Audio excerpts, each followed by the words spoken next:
點解有啲屋一行入去就會覺得特別舒服，有啲屋裝修花咗好多錢，仍然總係覺得差啲感覺？其實真正影響空間感嘅，從來唔係面積，亦唔係材料，而係設計師點樣規劃每一個人走入空間之後嘅感受。帝景園呢個案例，我哋最花時間嘅，其實唔係揀材料，而係不停調整比例、動線同空間節奏。第一個細節就係入戶，好多人都會希望一開門就望晒成個客廳，但我哋反而刻意冇咁做，因為由室外走入室內，如果視線一下子完全打開，人反而容易覺得空蕩。所以我哋喺入戶位置保留大約80厘米到1米嘅過渡空間，再配合深色木飾面，先營造一種包圍感。當你再向前行，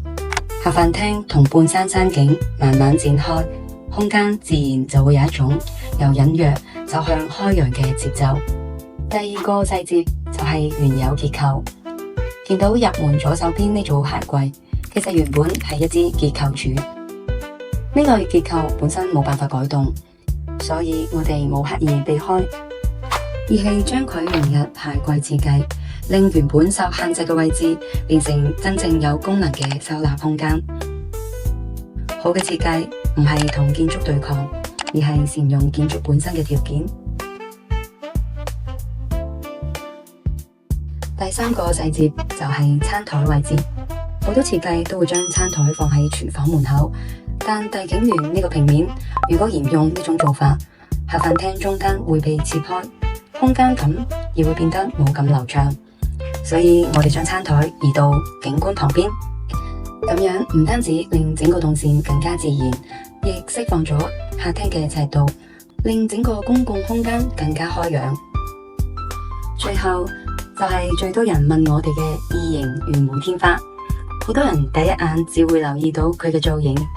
但其實佢真正改變嘅係整個空間嘅線條，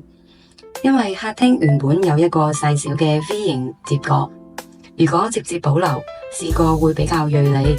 空間亦會顯得生硬，所以我哋利用異形圓弧，將原本嘅接角慢慢柔化，而且呢條弧線一直延伸到去餐廳，最後形成一個完整嘅環形，由梳化、背景牆、天花到餐台圓桌，都圍繞同一套設計語言，令整個公共空間由格局、動線到視覺都更加完整。我哋一直相信，